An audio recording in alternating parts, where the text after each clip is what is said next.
Ahmad bin Hanbal dalam musnadnya bahwa ada seorang laki-laki yang bernama Nuaiman. Ini Nuaiman di kehidupan Rasul sallallahu alaihi wasallam ada orang yang seperti itu gitu. Orang yang sering minum minuman keras. Rasulullah SAW marah, murka. Rasulullah kalau yang berhubungan dengan Rasulullah tidak marah. Tapi kalau sudah berhubungan dengan agama, Rasulullah SAW adalah orang yang paling marah, orang yang paling istiqamah dalam kebenaran. Maka Rasulullah panggil Nuaiman, apa yang kau lakukan? Dia katakan, aku minum minuman keras ya Rasulullah. Rasulullah cambuk dia. Kemudian dia bertobat kepada Allah. Kemudian ketahuan lagi minum. Kemudian dicambuk lagi oleh Rasulullah SAW. Sehingga sebagian sahabat memukul dia dengan pukulan yang banyak. Sehingga apa yang berlaku? Sebagian sahabat mengatakan, la'natullahi ala Nuaiman. Semoga Allah melaknat Nuaiman. Dia mempermainkan Rasulullah. Dia bilang sudah mau taubat tapi minum lagi. Dia bilang sudah mau taubat tapi minum lagi. Maka Rasulullah SAW mengatakan, la tal'anuh fa innahu yuhibbullaha wa rasulah. Kata Rasulullah, jangan kamu laknat Nuaiman, karena dia itu cinta sama Allah, cinta sama Rasulnya. Dalam riwayat dia dicintai Allah dan dicintai oleh Rasulnya Muhammad sallallahu alaihi wasallam. Ibn Majah menceritakan bahwa Nuaiman ini pernah suatu waktu diajak oleh Sayyidina Abu Bakar pergi ke negeri Syam. Negeri Syam itu di mana? Seperti yang diceritakan tadi, antara daerah Suriah, Lebanon, Yordania, kemudian Palestina. Daerah seperti itu. Umumnya orang Quraisy pada masa itu mereka memiliki rihlah berdagang, membeli dagangan ke Syam, kemudian dijual lagi di kota Makkah. Ketika itu Rasulullah SAW didatangi Abu Bakar. Abu Bakar mengatakan kepada Rasulullah, ya Rasulullah, saya mau izin ya Rasulullah. Mau apa? Saya mau ajak dua sahabat kamu ini ikut berdagang ya Rasulullah. Siapa kata Rasulullah? Nuaiman. Kata Rasulullah SAW, Nuaiman kamu mau ajak? Mau ngapain? Biar seru-seruan aja ya Rasulullah. Kata Rasulullah, ya sudah, saya izinkan kamu bawa Nuaiman. Ketika itu Sayyidina Abu Bakar membawa Nuaiman sama satu sahabat namanya Suwaibid ibn Harmalah. Siapa namanya? Suwaibid ibn Harmalah. Ini sahabat Rasulullah SAW yang memiliki sifat yang berbeda-beda. Kalau Nuaiman ini aneh. Pernah Rasulullah SAW dibawain makanan banyak, dikasih Rasulullah, dikasih sahabat semua.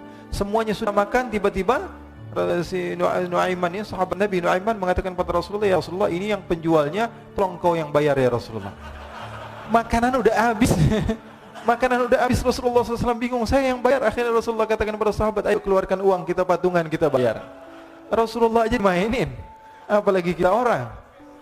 Sallu ala Nabi Muhammad. Nuaiman diajak Sayyidina Abu Bakar. Kata Rasulullah SAW, benar kamu mau ajak Nuaiman? Iya ya Rasulullah. Diajaklah katanya. Diceritakan dalam riwayat Ibn Majah, diceritakan juga di dalam Siyar A'lam An-Nubala, diceritakan juga di dalam Musnadnya Imam Ahmad bin Hanbal, dalam riwayat Imam Ahmad bin Hanbal. Maka diceritakan Nuaiman diajak oleh Sayyidina Abu Bakar. Sesampainya di negeri Syam, semua dibagi tugas. Fulan bin Fulan kerjaannya ini, Fulan bin Fulan kerjaannya ini. Semua memiliki kerjaan. Nuaiman tanya, wahai Abu Bakar, kerjanya saya apa wahai Abu Bakar? Kata Sayyidina Abu Bakar, kamu mau ngapain teruslah kamu wahai Nuaiman. Yang penting kamu ikut saya kan. Kemudian satu di antara mereka namanya Suwaibid ibn Harmalah. Ditanya oleh Sayyidina Abu Bakar, wahai Suwaibid, kamu mau kerjaan apa? Kata Suwaibid, terserah kamu wahai Abu Bakar. Kata Sayyidina Abu Bakar, kamu menjaga makanan, karena saya tahu kamu ini adalah orang yang senantiasa menjaga amanah. Suwaibid ini kalau disuruh maju dia maju, disuruh mundur dia mundur, disuruh ke kanan dia ke kanan, disuruh ke kiri dia ke kiri. Orang yang ikut aja. Kalau Nuaiman beda, disuruh maju dia ke belakang, kasih sen kanan ke kiri belok. Nuaiman itu orang yang berbeda. Maka Suwaibid mendapatkan tugas, semua mendapatkan tugas kecuali Nuaiman. Sehingga ikhwani, apa yang berlaku, apa yang terjadi? Sayyidina Abu Bakar pergi sibuk dengan kesibukannya, sehingga datanglah waktu siang. Nuaiman sudah lapar. Nuaiman cari makanan. Dia enggak punya uang, diajak Sayyidina Abu Bakar tapi tidak diberikan uang. Sehingga dia cari-cari makanan, dia tahu Suwaibid yang jaga makanan, dikatakan, wahai Suwaibid, saya mau makan, berikan kepada saya satu roti saja. Yang terpenting apa? Saya makan sekarang, saya sudah lapar. Kata Suwaibid, ya Allah Nuaiman, kita tunggu Abu Bakar saja sehingga dia datang, karena ini amanat. Amanat dari Abu Bakar, saya tidak boleh berikan pada siapapun kecuali atas izin Abu Bakar. Kata Nuaiman, kasih saya makanan, kalau tidak saya bikin masalah sama kamu. Merah wajahnya Suwaibid, karena dia tahu, jangankan saya Rasulullah aja dimainin. Bingung, apa yang harus saya lakukan? Akhirnya Nuaiman bilang, gampangannya aja, kata Nuaiman, kamu kasih saya makanan, atau kalau tidak saya bikin masalah sama kamu. Bingung Suhaib, pikir panjang. Setelah itu dia katakan, ya sudah Nuaiman, saya tetap mau jaga amanah Abu Bakar karena saya takut ini adalah perintahnya Allah, perintahnya Rasulullah sallallahu alaihi wasallam, dan perintah daripada Abu Bakar sahabatnya Nabi. Kata Nuaiman, kalau memang begitu kamu maunya, ya sudah, berarti kamu ngajakin berantem sama saya. Nuaiman pergi ke pasar. Dia cari-cari tempat penjualan hamba sahaya. Dia lihat-lihat beberapa hamba sahaya. Ini berapa harganya? Ini katanya 10 qalanis. Ini berapa? Ini harganya, hitungan orang zaman dahulu, kita sih hitung seperti dirham, berapa ratus dirham gitu, 200 dirham. Yang ini berapa? 300 dirham. Yang ini berapa harga hamba saya? 300 dirham. Harganya antara 300, 200 sampai 100.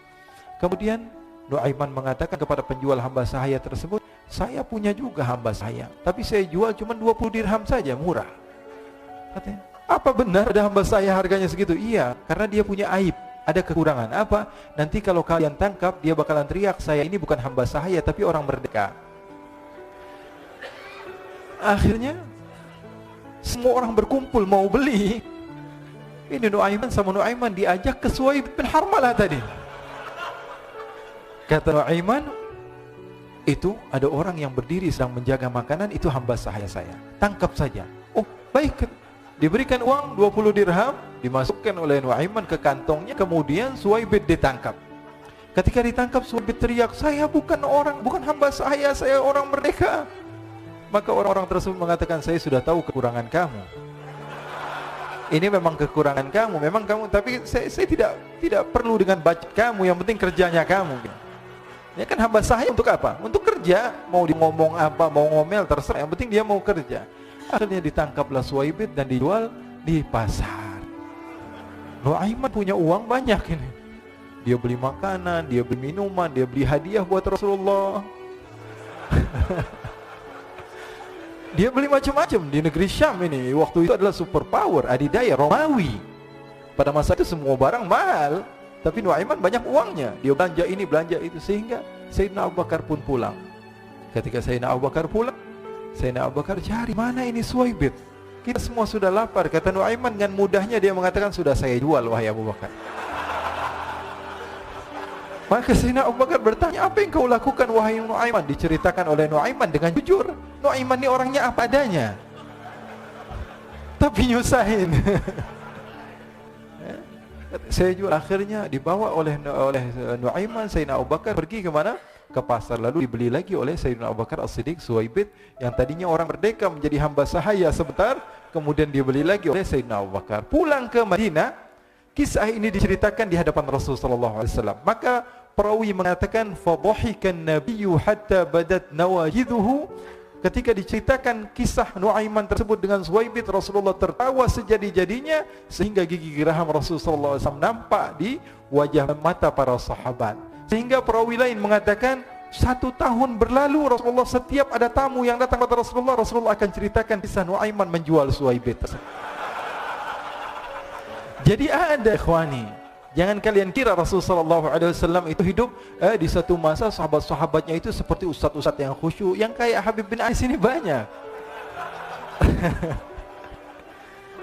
Bahkan ikhwani, mungkin di akhir karena masanya sudah habis, pernah suatu waktu Rasul sallallahu alaihi wasallam didatangi asyraf, delegasi dari beberapa negara yang ingin mengenal apa itu agama Islam. Sehingga mereka datang kepada rumah Rasul sallallahu alaihi wasallam membawa unta, kendaraan yang ketika itu kendaraan yang paling mahal mereka miliki, untanya yang paling mewah. Diikat di depan rumah Rasul sallallahu alaihi wasallam. Tamunya pun masuk, duduk bersama Rasul sallallahu alaihi wasallam. Di depan rumah Rasul sallallahu alaihi wasallam ada beberapa sahabat. Ada Sayyiduna Hamzah, kalian tahu Sayyidina Hamzah adalah orang yang pemberani. Ada Sayyiduna Umar, kalian tahu Sayyidina Umar adalah orang yang pemberani. Ada Sayyiduna Ali bin Abi Thalib, ada Sayyiduna Sa'ad bin Abi Waqqas. 4 sahabat ini lagi nongkrong gitu depan rumahnya Rasul sallallahu alaihi wasallam, berjaga sebelum Allah Subhanahu wa taala turunkan ayat wallahu ya'simuka minan nas. Ketika mereka sedang asyik duduk, tiba-tiba Nuaiman datang. Ini Nuaiman kalau datang pasti bikin sesuatu yang aneh. Bahkan dikatakan tidaklah Rasulullah SAW dalam keadaan bersedih, kecuali Nuaiman datang Rasulullah akan tersenyum. Jadi sebagian sahabat itu senang kalau sudah Nuaiman datang, pasti Rasulullah bahagia. Tapi ketika itu Nuaiman datang, ingin duduk bareng-bareng Sayyidina Hamzah. Sayyidina Hamzah katakan kepada Nuaiman, bercanda begitu. Nuaiman, kamu lihat unta orang datang dari luar Arab ini.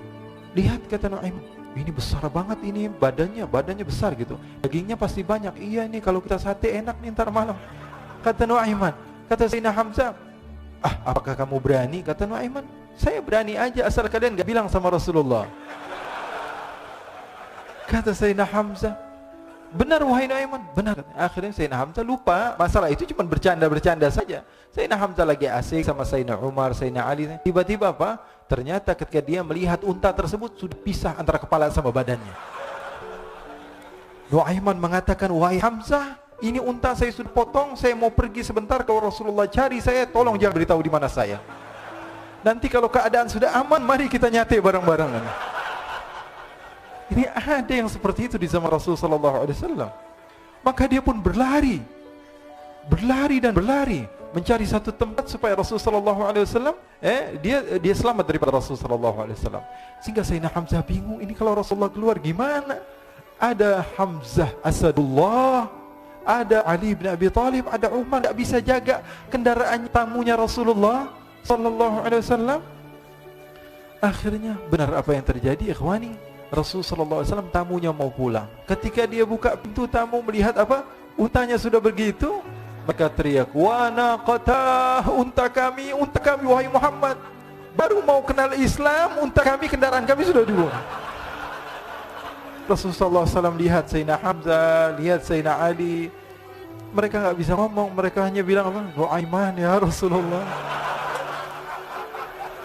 Rasulullah perintahkan Sayyidina Umar, wahai Umar, sekarang kamu ambil uang, kemudian kamu gantikan, kemudian kamu berikan 2 kali lipat daripada harta unta ini, sehingga apa? Agama Islam tidak didengar dengan sesuatu yang tidak baik di luar sana. Akhirnya diberikan harta, diberikan unta yang baru dan diberikan harta yang lebih untuk orang tersebut, sehingga orang tersebut tidak menjelek-jelekan agama Islam. Kata Rasulullah SAW, dan sekarang waktunya kita balas dendam sama Nuaiman. Nuaiman ternyata berlari tempat yang jauh sampai hampir keluar dari kota Madinah. Dia dapatkan seorang sahabat Nabi yang hadir juga dalam peperangan Badar, namanya Al-Miqdad bin Al-Aswad. Siapa namanya? Al-Miqdad bin Al-Aswad ketika itu sedang menggali sumur. Ketika sedang menggali sumur, Nuaiman datang. Nuaiman katakan kepada Miqdad, wahai Miqdad, wahai sahabat Rasul, kamu orang yang hadir dalam peperangan Badar, kamu adalah orang yang hebat. Dipuji-puji sama Nuaiman. Ada maunya ini. Akhirnya dia bilang, wahai Miqdad, tolong saya. Kenapa wahai Nuaiman, kamu ini kekasihnya Rasulullah, orang yang disayang sama Rasulullah. Kenapa? Saya ini sedang dikejar-kejar orang jahat. Tolong selamatkan saya. Saya pengen masuk ke dalam sumur, boleh atau tidak? Kata Miqdad, siapa yang mengejar kamu? Pokoknya saya dikejar sama orang-orang. Kamu mau atau tidak selamatkan saya? Kata, sudah, selagi kamu itu adalah sahabat Nabi, silahkan kamu masuk. Masuk akhirnya Nuaiman ke dalam sumur tersebut. Lalu Nuaiman mengatakan, wahai Miqdad, dia keluar lagi. Nanti kalau ada yang cari saya, tolong jangan beritahu saya di dalam sumur ya. Kata Miqdad, baiklah. Kata Nuaiman, siapapun yang bertanya tentang saya, kamu tidak akan kasih tahu. Iya, kata. Walaupun Rasulullah yang tanya saya. Katanya, mungkin Rasulullah datang ke tempat sejauh ini. Iya, walaupun Rasulullah. Akhirnya masuk Nuaiman. Setelah beberapa menit, Rasulullah dan rombongan benar datang. Miqdad bingung ini. Ini kenapa Rasulullah datang ke RW kami nih? Ada apa ini Rasulullah sampai sejauh ini? Ditanya, ya Rasulullah, ada apa ya Rasulullah? Kata Rasulullah, saya cari Nuaiman. Di mana Nuaiman? Inna lillah, kata Miqdad. Enggak dijawab ini Rasulullah. Kalau dijawab saya ingkar janji. Akhirnya apa dia katakan? Wahai Rasulullah, mata saya tidak memandang kepada Nuaiman, tapi tangannya nunjuk ke dalam sumur. Sahabat. Apa dia bilang? Mata saya tidak melihat kepada Nuaiman, tapi tangannya nunjuk ke sumur. Akhirnya dibuka sama Rasulullah, Nuaiman muncul. Kata Rasulullah, Nuaiman, kamu bikin malu saya, wahai Nuaiman. Ya Rasulullah, yang bersalah bukan saya, tapi orang yang mencari saya bersama kamu, ya Rasulullah. Akhirnya Rasulullah nengok, siapa? Ternyata Nuaiman sudah lari kabur. Sallu ala Nabi Muhammad. Kisah-kisah seperti ini sebenarnya banyak sekali, ya. Ini menunjukkan kepada kita bahwa kehidupan Rasulullah itu begitu indah. Rasulullah SAW, kalau kamu mau menjadi orang yang baik, contoh Rasulullah. Mau menjadi bapak yang baik, contoh Rasulullah. Mau menjadi pemimpin peperangan yang baik, Rasulullah. Mau menjadi murid yang terbaik, contoh Rasulullah. Bagaimana akhlak Rasulullah. Mau menjadi suami yang baik, contoh Rasulullah. Dalam segala hal, apapun itu Rasulullah SAW adalah makhluk yang paling terbaik.